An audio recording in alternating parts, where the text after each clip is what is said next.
Good Monday morning, everybody. Manic Monday. Back to work. Hope everybody had a great Easter, was able to enjoy time with family, had some good memories. Here in Michigan, it was really, really amazing weather. Unbelievable how great the weather was for everybody. I have to get things set up here a little bit. There we go.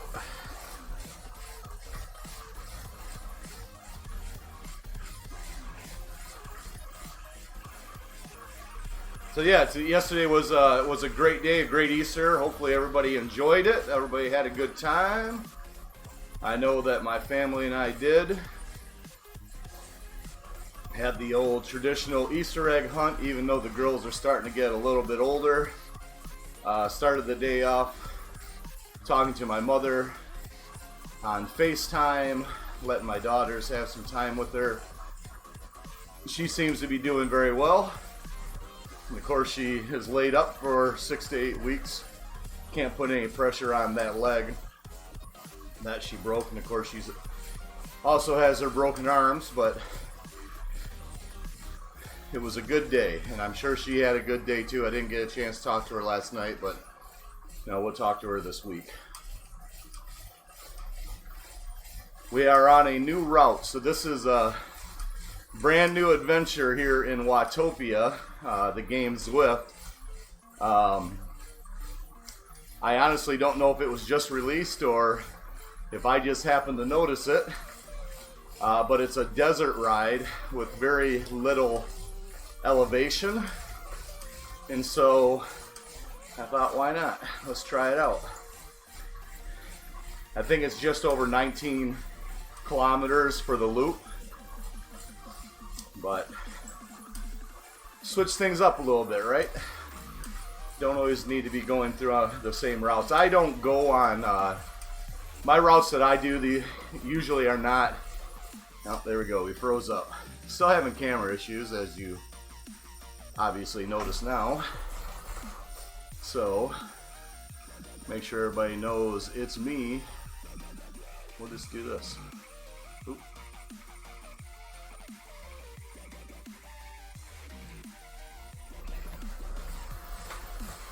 There, that works. So anyway, so we're going to knock out our 1 hour of riding this morning and then get on with our day. For a lot of you, you actually still have today off, so I hope you're going to be productive and going to be able to enjoy the day, get some things done. If you have warmer weather like we're having here in Michigan, then hopefully you're able to get some of that yard work done, start getting things cleaned up. I am going to go into work today for, I think, close to 10 hours. I don't remember, 11 hours, something like that. Some crazy time. Hey, it looks like I have a twin. I have a twin racing with her riding with me today.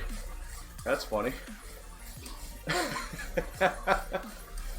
That hasn't happened before.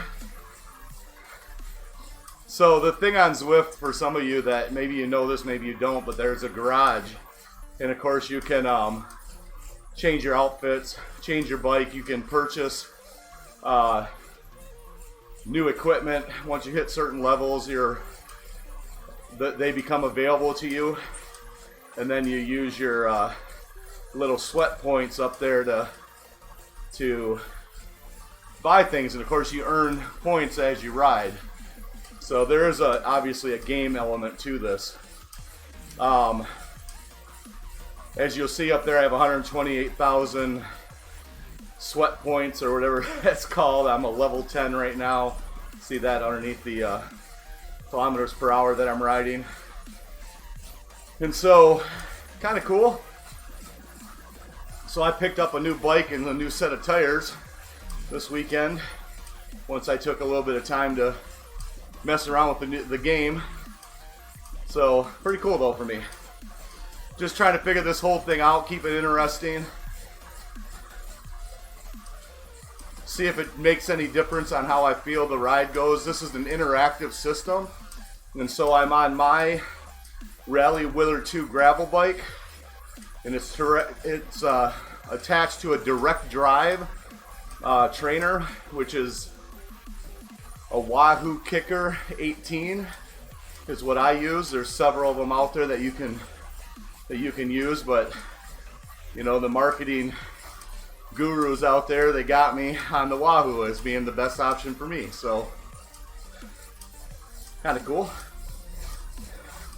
See if I can keep up with my twin here.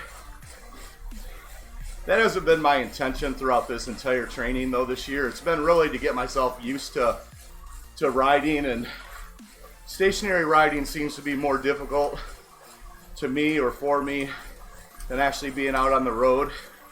You seem to shift around a lot more when you're on the road, and here you're kind of stuck in one spot a little bit, so it becomes a little more challenging, but my body's definitely getting used to it. The other issue that's with the weather changing that's going to come up is that, you know, I'm used to riding at around 59, 60 degrees indoors in my riding room here, and that's not going to be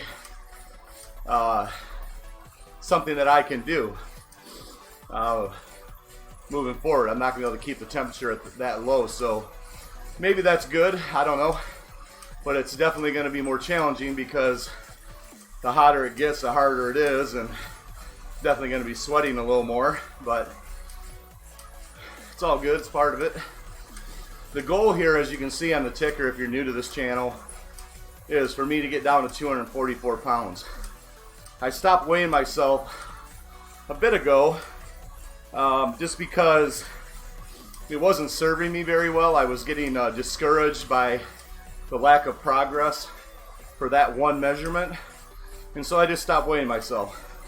Because I have, though that is a goal, and that's a goal that the surgeon would like me to get down to before I have this umbilical hernia operation, it's not the only benefit of what I'm doing. And so if I let that one measurement be the only thing I paid attention to, I probably would have quit, to be honest with you. I probably would have quit by now, so, because I just wasn't seeing the progress. But I do see the other benefits that I'm gaining, and one of them is that, you know, all of my blood levels are getting into the right place. So my cholesterol, my blood sugar levels are getting exactly where they are. Good morning, Mom. Mom just jumped on. So everything is going well, and so if I let the scale be my only measurement, I wouldn't be getting the benefit of this cardio activity for all of the other levels. And of course, my blood pressure is also doing great, actually. I mean, I've always had high blood pressure from the time that it's ever been measured, so even as a teenager, I was higher than normal, and through medication and exercise, it's at a great, I mean, really, really good rate. I think 120 something over 60 something, or for me, that's really good. So there's benefits to what I'm doing that don't necessarily meet that goal that you see on the ticker down there, and I have to just keep remembering that, and so I stopped weighing myself because that wasn't helping. I know we got some mallard ducks outside today. That's awesome. Looks like he's heading this way. I know I have a few more people that are going to see me this morning just because a lot of people have the day off. Just to catch you all up to speed, what I am here for is this mission that I call Mission 44, which is to get down to 244 pounds before January of 2020, with the idea that I'm going to have this umbilical hernia operation that I need. Of course, if an emergency happens between now and then, we'll obviously go ahead and have it anyways. But my surgeon thought that getting down to that weight would give me the best chance of having a good recovery, a successful surgery, and it just made sense, and I wasn't in danger at the time that we made this decision to hold off. If I would have had it January 4th of this year as planned, he suspected at least twice as long for the recovery. He expected it maybe not to take. He expected there to possibly be some complications that were unknown. And so it wasn't a hard decision to hold off, to be honest with you.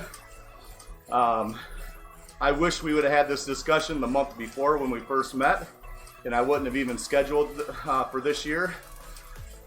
But it's all good. Like I said, we have a plan. If something comes up where an emergency happens, then we'll go ahead and take care of it sooner. But right now, that's the plan, is to go January 2020. Now, I haven't been able to do the exercising that I like to do, which is lifting weights, obviously because of the hernia operation. And so I've had to get my mind wrapped around the idea that I can't do that, but I have to do something.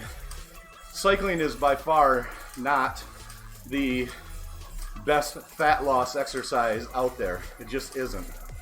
Unless you're somebody that subscribes to the idea of calories in, calories out, which I don't. And I don't not because, let's just put it this way, I have a degree in this. I actually when I went to university, I actually have a degree in sports sciences. I did it for a very selfish reason, and I studied how my body works and how it reacts to things. Obviously, as a young person, things have changed as I've gotten older, but calories in, calories out it's not the worst thing in the world for people to consider, because it does work for some people, but you have to do the right types of exercises also. For most people, interval training is going to work best for fat loss. And it's not that I can't do that here, but I have to kill two birds with one stone. In my case, I'm killing three birds with one stone. I have to do the cardio for some of my health issues. That's required, and it does help, and the results are showing. I have to burn calories in order to help to lose weight. And then I also have to get online, because that's part of my marketing exposure. So that's just kind of part of it. So this is all, I'm killing three birds with one stone by doing this. Now, obviously you guys see me now more talking about more marketing agenda items throughout the day and throughout the week. But this happens to be part of that. Not with any ill intention, it's just to help me continue to get comfortable doing this on my personal Facebook page and not worrying about hiding behind my business pages and some of the other platforms that I use. And so this kind of helps. May not make sense to all of you, but it'll make sense to some of you. And I'm really hoping, and those of you that haven't followed this, another objective I have is I'm trying to switch my obsession. I've been obsessed since I was at least 12 years old with lifting weights. It makes me feel good. This is going to sound weird to some, but I'm good at it, and so I get that personal pat on the back with what I do. But it doesn't serve me as cardio does. It doesn't do much for me health-wise as much as what cardio does. And so I'm trying to flip that switch and switch over to an obsession with at least cycling and cardio in general. But with my body and the issues that I have from years of fun playing football, I have several knee injuries that are lingering. I have back problems that stem from those knee injuries, I believe. And of course, the hernia, which is my second hernia in my lifetime that needs to be dealt with surgically. It just makes sense that I do something cardio-wise, and cycling is probably, for me, the least strenuous on my joints. So there is a reason behind it. For those of you that aren't quite sure, why am I going from powerlifting to big old Dave that you remember to cycling? They seem to be completely opposite. Well, they are, and there's a reason I have to do this. So it's all good. It's all part of the game.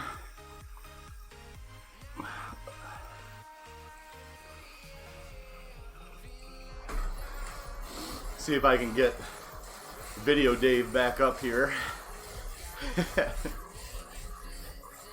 There we go.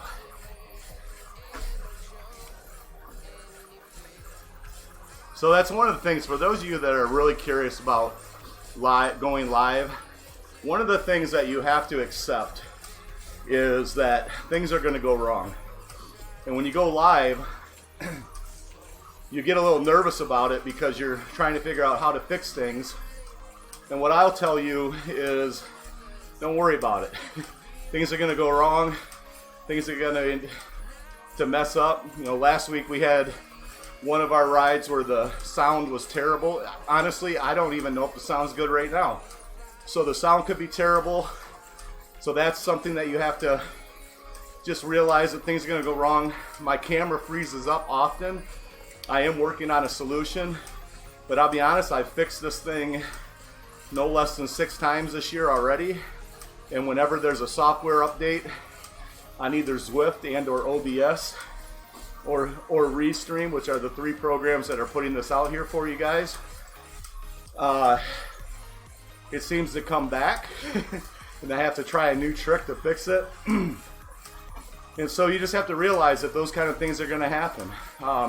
You're going to forget to turn on a light, or you're going to forget to, in my case, I forgot to turn on a fan, or I forgot to put the microphone in front of me for you guys to be able to hear me. So it's not always, oh, thanks, Mom, good. So it's not always that the mic isn't actually working properly. Sometimes I forget to put it in the right position. It's actually, you can't see it, but it's right here in front of me on a boom. And so there's just all those things that can happen. And so if you're trying to figure out how to stream, just realize that those things could happen.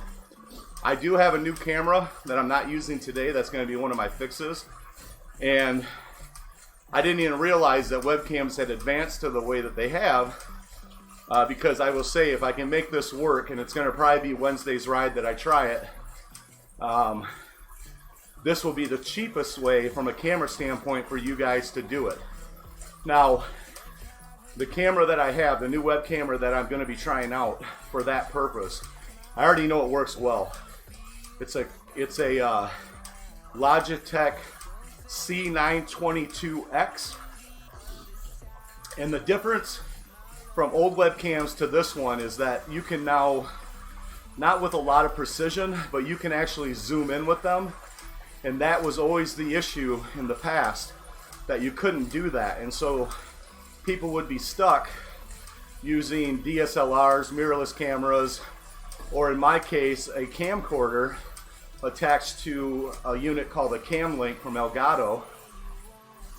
But if you can go back to just using a webcam and you can zoom in, and zooming in, the only reason that even matters is because of cropping out your space for your green screen or solid background.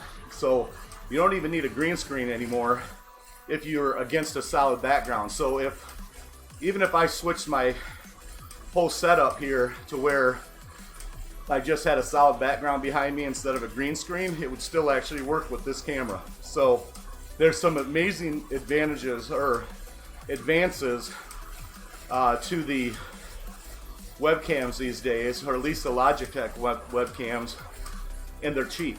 I mean, they're not expensive at all.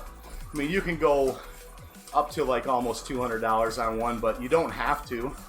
I can tell you that you should never care about going up to 4K because most people don't have 4K displays. It robs your resources as far as what your computer's using if you do go 4K. And 1080p is perfectly fine for what you're doing. I mean, you're not making a hit movie here, so you don't need the crispest picture. You don't need all that. You can actually get away with just 1080p. So hopefully that's a good lesson for y'all, but those of you that want to do this. And I'll tell you that, Zwift has a couple different things. You don't have to ride a bike in Zwift. If you pay attention, you will notice every so often we'll see a runner. Now I haven't been looking for a minute here, but you'll actually see somebody running by or walking.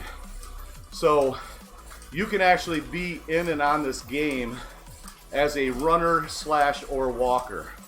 So, and that's a very inexpensive purchase. You don't have to have a specific treadmill to do it. They do make them. You actually, if money's not an object, you can actually buy yourself a treadmill that interacts directly with Zwift. However, you don't have to do that. You actually, all you need is a little pod that goes onto your shoe, and that will actually do the trick. So you can actually be on any treadmill. You can go to the gym and be on a treadmill and still be within Zwift. And you could actually run the Zwift app in the, on your either your iPod or really even your Android device, that kind of tablet. Or what most people still do is they just use their phone. It tends to work better on the Apple products. I don't know why, not that I couldn't figure it out, but I don't care that much, to be honest with you. So, but you could do that. I mean, so you don't have to be cycling to use this app and be on the same world. You can actually, if you like running, if that's your thing, or if you just want to walk and make it more interesting than just walking on a treadmill, then this is a super cool way of doing things, at least in my opinion. Maybe not for you, but to me it is. And again, today, this is my first ride in this desert section. And so I've never seen any of this. So we're seeing this all for the first time.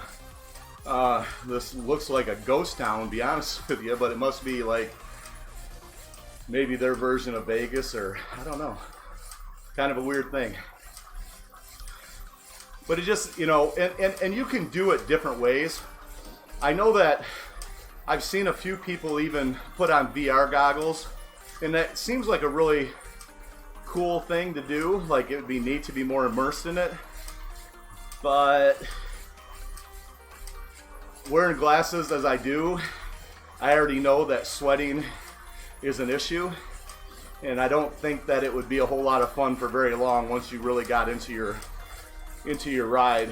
So I think it'd be cool, but not that cool. And then even if you brought the screens, if you had like a giant, like 43-inch curved monitor and you brought that up closer to you, that might still be all right. But for a lot of people, they actually use a fan directly in front of them, and of course then that would block the fan from doing its job. It's not something I've done yet, but I will do. Now, Wahoo actually makes an interactive fan that will ride directly in front of you, and they actually make a table set too, so you can put all your controls up there. They're pretty pricey, so I haven't purchased them, but what's neat about the fan part is that a couple things. One, it actually has a way that it'll ride on that cart, so if you push your cart forward and back, so if you've got to push your keyboard or something away from you, the fan will go with it. It won't, I guess they interlock would be the best way to put it. But what it also does is that it actually is tied to your trainer, and the game. And so if the weather conditions are a certain way, it's going to react to that. So if it's a windy day and there's wind resistance against you, it's going to blow more, the fan's going to blow harder. And of course, if you're riding, you know, if you're riding nice and slow like this, then it's only going to blow at a certain rate. You can manually control it too. But if you pick it up the speed and you're, you know, really getting going, it's going to obviously blow at a faster rate. And so it makes it feel more real. That's the idea behind it. Not only to keep you cool, which is one of the things that you miss when you're riding indoors, is that you don't have that cooling effect of the same as you get when you're riding outdoors on a road.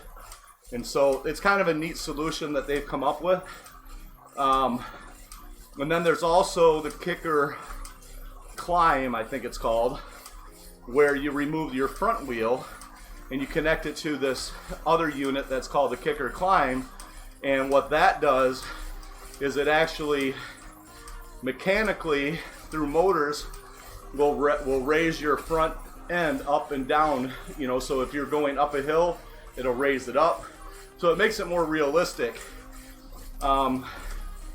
I don't have one, and there's two reasons I don't have one. One, it's not cheap, and I feel like I need to be doing this as an obsession more than, you know, for at least a year, and it's something that's just part of what I do, and so that purchase makes more sense because it isn't cheap. And then two, I need to be down below that 240 pounds before I even think about using that in my mind, at least under 250, because they're not rated for 300-pound guys or gals, and so I feel like I would probably damage it too much by trying to use it right now. And so that's less important to me. It's more important it doesn't make sense to spend that kind of money. I think it's $500 to $600 for that unit. It doesn't make sense to add that to the ride until this is something that I am going to commit to long term, beyond the year, because otherwise it's just going to be another laundry catcher. You know, it's just going to be another thing in the way that gets put off to the side and gets all dusty. And I know a lot of you probably got exercise equipment like that in your house, where it's just turned into a giant clothes hanger. So that's why I haven't bought that. But I know it's available. I've seen a lot of people using it. I haven't seen the long-term reviews on it, and nor have I really paid attention. It's been around long enough now that you could probably get a good idea of its durability and whether or not it's a good solution or not. It definitely works, but you know, does it hold up over time? If it's something that's only gonna last for a year or two and then break and be a problem, then of course that might not be something people want to buy. So it's coming up on its 1-year anniversary. There should start to be videos out there on at least YouTube that people, I'm sure, are putting out there on whether or not they like it and how useful it is to them. And they are by far more professional riding experts than I intend to be at this point. But it's pretty cool. Like I said, if money's not an object, then buy the whole setup. Get the whole deal. You know, you'll probably spend a couple grand, if that, by the time you get all set up. And then of course you've got your bike. And then you don't have to even go this route. There are a couple companies out there that make standalone bicycles that actually will work with Zwift. And so when you go to the Zwift.com and look at compatible devices, you will actually see some standalone systems that you don't need to have your own bike. You don't have to buy a separate trainer. It's all just one big package. Those do exist. Now I know a lot of people get confused and they try to think about Peloton, I think is the name of it, and they think, well, okay, these are the same thing. They're not. That's two different companies, two different programs. Peloton falls more into the spinning world. They do a lot of that kind of exercise and training, and there's nothing wrong with that. For me, this is what I like, and so I like to cycle outdoors. I'll tell you that I don't know if it's an issue yet, but there is one negative, and it's only because part of me gets a little lazy, and I can see this being something that could get in the way, but because this is a direct drive trainer, that means I don't have a rear wheel on my bike right now. That my bike is directly connected to the training system, which makes it better. So let me tell you the negative about having your tire on a trainer, because those exist. Those have been around forever, it seems like. The problem is that you still have to have, a lot of people will just have a second rear wheel set for that, because it will rip the tires up. If you try to use your regular tires, you'll wear them out pretty fast. It makes a mess. It actually burns that rubber off and seems to spit it all over the place. And so what a lot of people will do will buy a second rear wheel with that specialized tire on it. And so it's pretty fast to go, to do that back and forth, but it's still something you have to do. And so the other thing is they'll put that training wheel on their current wheel and then swap those out back and forth when they need to. So, or when they go from outside to inside. And of course, that takes a little bit longer and has some of its own challenges. The challenge that I have with a direct drive trainer is similar in that, especially the way mine is set up, I have a through axle, and so that involves a couple of different washers, whatever, adapters in order to hook it up to the direct drive, the direct drive trainer. And so I have to, when I take it apart to put my actual wheel and tire on, or my wheel set's already got the tire on it, when I have to put those on, that just takes time, and then I got to reset everything back up when I put it back on the trainer, and it's just not, that's, again, I kind of alluded to the laziness side of it, but that's part of it. I don't have all the time in the world, and my time's precious to me, and so that extra time to do that, I can see holding me back from using this particular bike outside again, because I don't want to take it off the trainer. Even though this is my outdoor bike, this is my gravel bike, so I can see that being a problem, and the reason it's a problem is because of the adapters that I have to use, and they're not a permanent part of the bike, nor is it a permanent part of the trainer. And so if I'm taking it off every other day, I can see those pieces being lost, misplaced, somebody else in the household accidentally kicking it underneath a vent or something. I mean, I can just see some things happening, and I know there's things I can do to make that not so much of an issue, but it kind of makes me think that I want to have, oh, there we go, we're froze again. It kind of makes me think that I may want to get a secondary bike just to hook up to this indoor trainer, and then put this bike back as my outdoor bike.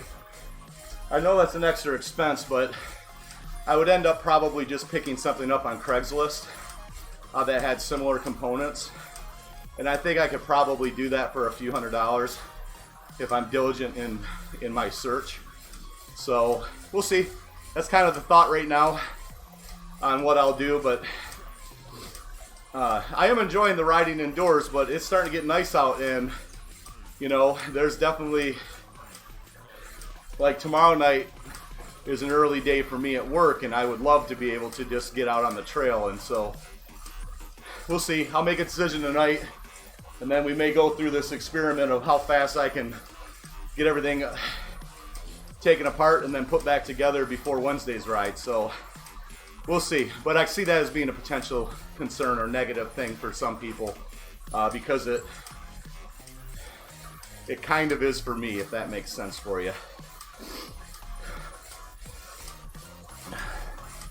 But I'll tell you that, and I say this often when people are watching me, but if you're considering doing this for whatever reason, maybe you're already a cyclist or a runner, there went a runner right there. But if you're already a cyclist or a runner, taking it to the next step, which is live streaming, and I live stream on 3 different platforms currently. So you're either watching me on Twitch, Facebook, or YouTube Live. And so I would suggest that anybody interested takes it to that next level, and here's why. The time flies by. So you don't even have to worry about, for anybody that's ever done this stuff indoors, and I know it's different personality types are struggle with it more, but it gets to be a little daunting or boring just riding for an hour or 2 hours or 3 hours when you're not outside. Even using this interactive game, it can still be a bit of a mental challenge. It seems like everything hurts a little more. It seems like it takes longer. But when you're streaming, you've got many things going on at one time. You have, for me, I have chat going on. So if you chat with me right now, if you just do type in X or anything in there, it's actually going to show up on the screen. So there's part of that interaction where I have to pay attention, but also I have to make it work. So there's a program that I'm monitoring as I'm riding. Of course, making sure that the Zwift app is working properly. There's some manipulation that I have to potentially do every ride. And then the Restream app, it's restream.io, is how I'm going to multiple platforms at once, along with OBS, and making sure all of that is working. So when my camera freezes up or whatever, and I'm able to switch between my profile picture and in my live picture, there is some manipulation, and so it just seems to make time fly by a lot faster when you're involved in that. And then of course, as you know, I talk the entire time, and I try to have a topic that we're going to discuss, but I'm talking the entire ride, and that seems to also make time fly by a lot faster than just doing it, you know, on a treadmill or on a cycle, even at the gym if you don't have somebody around you. So I highly suggest it. And of course, you're going to encourage other people by doing it also, that they can do it too. And even if they choose not to do the live version of it, you're just becoming that example of showing them that even a 300-pound dude can get up here 3 days a week and do these hour-long rides. And if I can do it, well, then you can do it. There's always that factor. And you don't know who's watching you. I mean, sometimes we know who's watching us, but you know what I mean? I mean, you don't really know who's watching, and there's somebody that is counting on you to get up every day and actually do these exercises and show them that it's possible. So there's a lot of dynamics to it. For me personally, I needed it, so this is another reason for the live stream. It holds me accountable to make sure that I got up, especially in the beginning, before I created the habit. So we all know that it takes about 21 days to create a habit. In my case, it takes a little bit longer because I think it's 21 days of actually doing it. And because I was only doing it 3 days a week, I still think it was 21 days of doing that. There's another theory that says 90 days. So as long as you're doing something for 90 days, that you can actually really kick in that change. And so for some people on a daily change, daily habit change, 21 days makes sense. And for others, you got to go 90 days after a goal, after a certain methodology, and then you'll find that you're able to do things a lot easier than you did in the beginning. But you got to fight through it. For me, it was my ass. To be honest with you, it was my, just my ass was hurting the whole time in the beginning, to the point that it was so uncomfortable that I was trying to buy a new seat, switch things around, move things around, think I need to be fitted. And I'm not saying I don't need all those things, but I can ride comfortably for an hour and don't have the pain, the absolute pain that I had when I first started out in January. So I'm gonna do a little trick here. Get that back up. hopefully Wednesday when I do this new test, we're going to switch over to this new webcam, and that'll eliminate all the issues. Because I think the issue is actually the cam link, and it's not necessarily the camera. I can't prove that, but that's what I think. And so Wednesday will be a new test for that. And but again, when I, like I talked about earlier, you're gonna have issues. It's not a, it's not a big deal. Things aren't gonna be perfect. And so you kind of have to expect that when you're going live. And it doesn't matter if you're doing what I'm doing live or if you're just doing regular live videos. Things could go wrong, and just, you gotta not freak out. Just expect it's gonna happen and just roll with it. If you've got to redo a video, then you do that. You come back and fix it another time.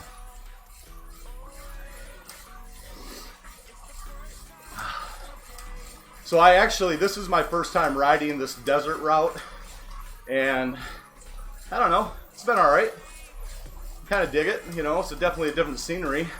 It's not hard because it's fairly flat. As you can see, I've only done 26 meters of elevation in this 15.5 kilometers of riding so far. And so if you're not into climbing, if that's not your deal, then you should probably take a look at this particular route. It's in Watopia. I think it's called Fugo Flats, I think is the name of it.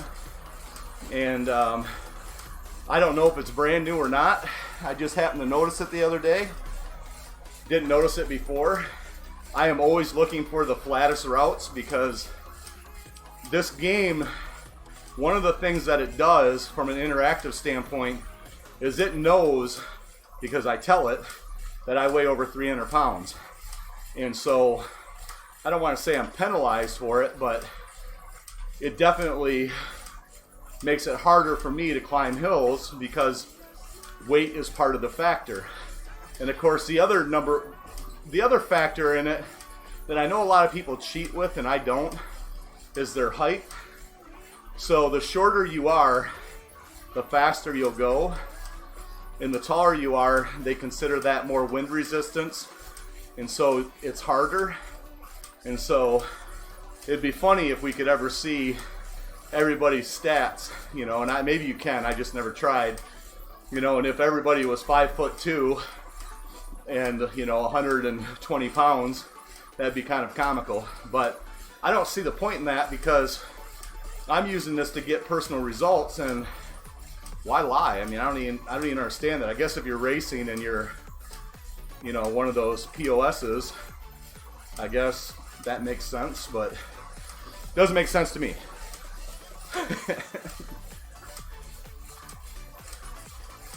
Oh man, so we got a lot of people on Facebook today, and I know that's because you all have today off. It's Easter Monday. I'd never heard of that before.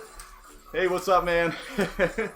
I've never heard of Easter Monday before until it showed up on my calendar and it said Easter Monday, and I'm like, am I missing something?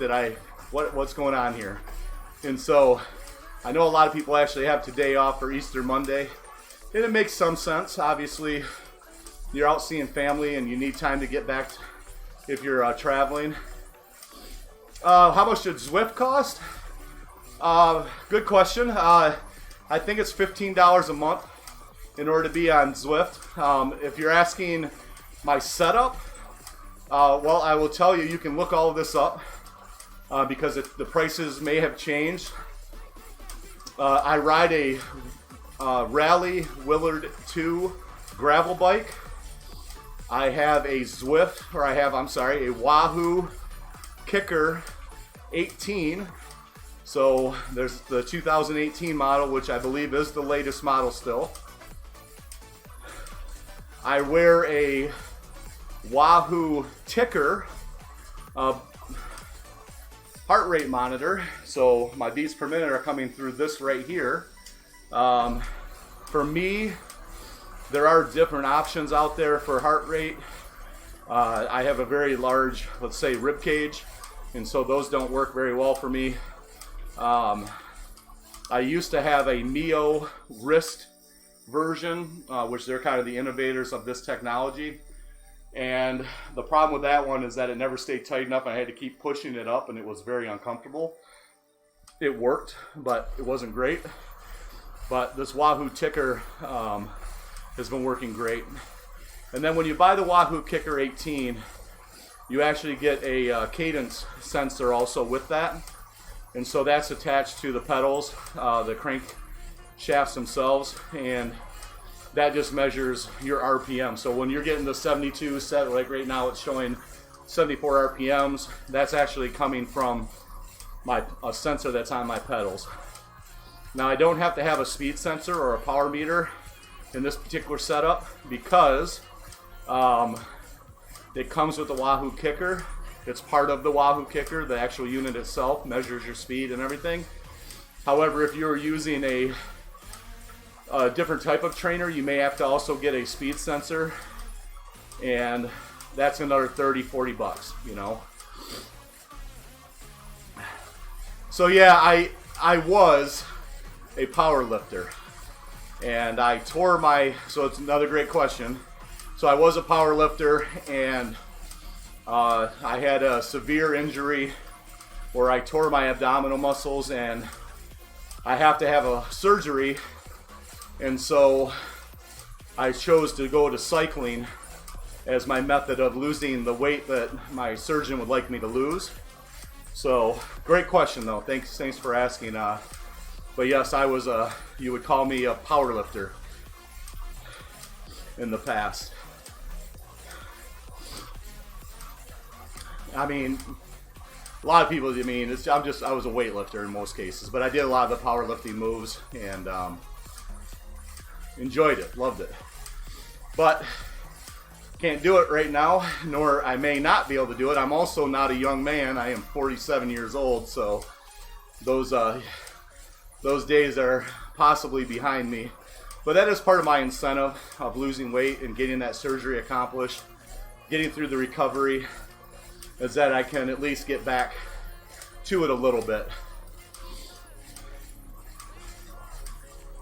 Yeah, I've been fortunate. I haven't tore a pec or a bicep or any of those things, at least not to the point where I couldn't do anything. I'm sure there's been some close calls here and there, but you know, I've never had those kind of injuries. Mine was in my abdomen.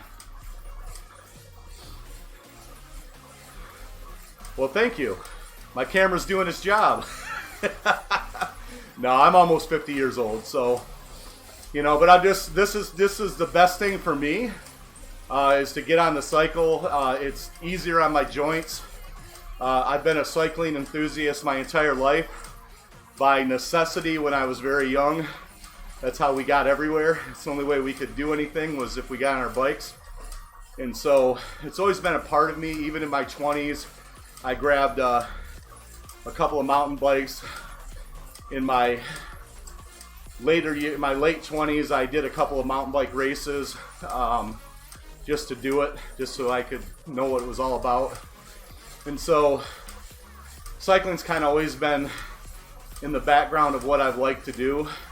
And even over the last 3 or 4 years, I've been picking it up even more. Well, not even 3 or 4. Even in 2012, when I dropped a ton of weight, cycling was one of the things that I did. My biggest goal back then was to make sure I wasn't just doing one thing. I wanted to make sure I was doing a lot of things. For those of you that have never seen it before, I think I have that here. I can show you right here.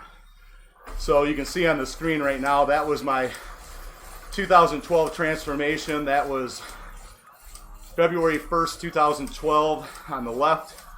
And then I think the after picture was October 7th, 2012. And, you know, but that was full blown, that was all I was doing. I mean, for 6 months, I didn't even have a real job. That was my only thing I had to worry about was training and eating. And so I don't want to fool anybody to think that those are typical results, because they're not even typical for me right now. I don't have that same luxury of only doing that. So, but yeah, that was a heck of a time in my life, you know, to be able to pull that off. I actually was recognized nationally here in the United States for that transformation, and I think there's a certain company's website that if you went back to their Facebook albums for their company, that's still their that's still the main picture for the album. So pretty cool day, pretty cool times back then. Worked great, but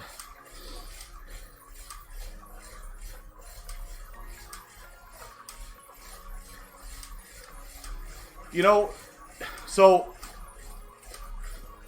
you're young, so things are going to change for you anyway. So I mean, you're 16, you want to lose weight. You know, my daughter, my oldest daughter, who's in her mid-20s now, she was very successful at your age. And I was a little concerned because I wasn't sure 100% of what she was pulling off. But I'll just give you the advice that she told me she did. And what she did is she cut out soda pop and snacks and sugar. And that was it. She really didn't change a whole lot more. She just cut those things out. So she didn't sit around at night and have chips and soda and anything else like that. That was really all she did. And so that worked for her. As far as having you said you have a treadmill. Treadmills can be a challenge for what I'm going to prescribe to you, but they can be used if they're used properly. So I'm going to tell you that you don't need to put a ton of time in, less than 30 minutes. And this is only a weight loss, or a fat, I shouldn't even say weight loss, this is a fat loss technique. So what you want to do is we're going to go for, let's just do 20 minutes. So you're going to warm up for 5 minutes. You're just going to go nice and easy for 5 minutes on your treadmill, get your body warmed up, and then you're going to go into an interval. And you're going to do 8 separate intervals. You're going to go for 30 seconds. You're going to increase it to at least a light jog or a brisk walk in the beginning. So 30 seconds, just pick the speed up on the treadmill. And then after that 30 seconds, go back to the nice, easy, slow pace for 90 seconds. And you're going to repeat that 8 times. Once you're done with those 8, then do 2 to 3, possibly 5 minutes of cool down, which is just a nice stroll in the park, walking pace again. Same as what you started with. And just do that for the next 90 days. And I would say do that 5 to 6 days out of the week. Now, your first week or two, if you're not in shape yet, then try to do it at least 3 to 4 times the first week, maybe the first 2 weeks. But at least get through 30 days doing that, I guess. Let's put it that way, especially because I don't know your level. So do your first 30 days that way. And then when you get into your second 30 days, pick it up. Pick it up to doing it 5 to 6 days. Take that 7th day off. Now, it doesn't mean that you don't have to do other things. It doesn't mean that you don't have to potentially lift weights. It doesn't mean that you don't have to go out and play. It doesn't mean that you don't get out on a bike. Those are other things. But this is very specifically for fat loss only. So interval training is the #1 way to lose fat. You can even do it on a bike, but you have to set that interval, similar interval system up. And so I have some training on here on Zwift that I use. And if you have Zwift, you can set that up too. But it really only on your treadmill. It only works if you have an interactive treadmill though. Otherwise, you have to manually program it. If your treadmill actually already has some level of interval pre-programmed training in it, then just set that up. Just learn how to use it and let that do the trick. But just do it for 90 days. And then the next thing is you got to work on your diet a little bit also. And so with your diet, first cut out soda. If you're already using soda pop If that's something you drink every day, don't even do diet. Just cut it out completely. Try to do as much water only as you can. At least start your day off with water, and then possibly finish your day with water. What I mean by that is just pour a glass of water. You know, just a regular glass. It doesn't matter how many ounces it is, just whatever your regular glass is. Get a glass of water. My idea here is you don't make it complicated, or you shouldn't make it complicated. So do that. And then you want to get on the right intervals of how you eat. So this is going to be the other key portion of it. Try to keep your protein level higher than all other of your essentials, so your carbs and fats. Try to keep your protein at a higher level. That's why you're going through fat loss. That's not necessarily the long-term plan, but while you're going through fat loss. I can tell you what I eat for breakfast every day right now is what's called an avocado bomb. And so I take an avocado, I split it in two, pull the pit, I put sea salt, I sprinkle sea salt over both portions, and then I put MCT oil into the void that the pit left. And then I just eat that for breakfast. So that gets good fats into me, and fat isn't necessarily a bad word. Your body needs them. And so by doing the avocado bomb, you start the day off with those good essential fats into you, and that always helps too. But try to work on eating about every 2.5 hours, small portions. So as an example, if you eat at 8 a.m., then at 10:30 have a small snack. So have breakfast at 8 a.m., a small snack at 10:30 a.m., and then around 1 o'clock have a decent lunch. So I personally like to have my go-to is chicken breast and vegetables. So I'll do a mixed vegetable. Try to keep that portion size about the size of your fist, just as a reference, which may be a challenge for some of us. Like for me it is. In the beginning I ate so much that trying to get down to a fist wasn't doing it for me, so I think I even had to go 2 fists for a minute. But anyway, so do that, and then again 2.5 hours later have another snack, and then 2.5 later have a light dinner. And potentially, for those of you that are listening, if you happen to use meal replacement, that would be a decent time to throw that into the mix, because a lot of those meal replacements get macronutrition that you're missing. They kind of fill that void, but it's not something you should do 3 times a day, or even for some people you shouldn't even do it 2 times a day. And then potentially still do a snack after that, even though most people won't recommend it. But do a higher protein type snack at night if you need to have another snack to end the day. And that's it. I mean, that's it. If you do that for 90 days and you commit to it, stick to it, you're going to have results, especially at 16. The older you get, it does get a little bit harder for some of this stuff to work, but your body's ready for it at 16. And then try to, and set a goal. So if you're 220, set a goal to be down to 200 pounds in 90 days, and then just go for it. Just go for it, stick to it. Don't freak out when you fail every so often. When you maybe accidentally eat something, you trip and fall onto a donut. It is what it is. You just don't worry about all that stuff. You just have that big picture goal, and then you really got to think about what is it that you're trying to accomplish. Why do you want to lose the weight? Why do you want to accomplish whatever it is, whatever your reason for losing weight is? What's the purpose behind it? And really dig deep into why that is, and let that be your driving factor over the next 90 days. I will give you this last little bit because we're finishing up the ride for the day. If you're like me, you're going to ask, well, what do I do next? Or you're going to be asked the question, what do you do after 90 days? You're going to start again. That's it, man.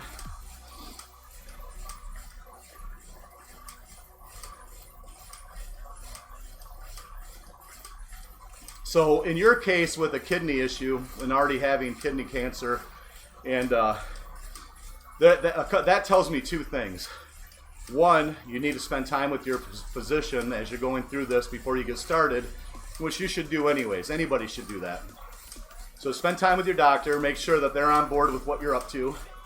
Make sure that there aren't certain nutrients or things that you need to do to make sure that you're not hurting yourself. And even in that case, I would say that maybe the goal would be 10 pounds loss or 5 pounds loss in 90 days. You know, you may have to take it a little bit slower, but let them help you guide that. But here's the more important piece of that story. When you tell me that you've had one kidney removed and that you had cancer when you were 5 or 6. You know, I have a daughter who actually had severe eye issues and had to have multiple surgeries when she was around 5 or 6, and then had to have another one later on in life to finalize the correction. What the two of you have in common is an amazing amount of strength that other people don't have. The fact that you went through that, the fact that you have went through having kidney cancer, having a kidney removed at such a young age, means that you are powerful beyond most people. You are stronger than most people. You can set your mind and to do something and go through the struggle better than most people. Because of what you've been through, you can do it, man. I mean, whatever it is, you just got to set that intention, and you have to work with your doctors to make sure that you're doing it correctly, but just effing go for it. There is no other way. You have what most people wish they had. You've had to go through something so amazingly tragic, and you got to the other side. And not only did you get to the other side, it's been 10 years. You got to the other side 10 years later. You can do anything, man. Whatever it is you want to do, you can accomplish it. So I just hats off to you for going through that and really being an inspiration to anybody that's watching right now. And just know that if you ever need any help, reach out like you are now to people that are doing what you want to do. And if they have information to help you, please reach out to them. But tell your story too, because there are so many people out there that need to hear what you're up to. And so if you would, later on, just send me a message so I know how to follow you a little bit closer. And I'll follow you here on Twitch here later on today when I get time. But start sharing your story, man. Start sharing the entire story. If you have never watched the kid Obese to Beast, look him up on YouTube and kind of use him as your example. But your story is powerful, bud. You need to start showing it. All right, guys, I've hit my over an hour riding. I need to wrap things up. What a crazy, wonderful Manic Monday we have. Some of us have to get out and work. Those of you that have the day off, awesome for you. And as I always do, I'm going to crank it up and finish the day. See if we can hit 1,000. Ah! Woo! Appreciate everybody. Thanks for watching. We will see you on Wednesday. Hopefully we won't have the same camera issues, but if we do, big deal. Love you guys. Have a great Monday. We will see you Wednesday.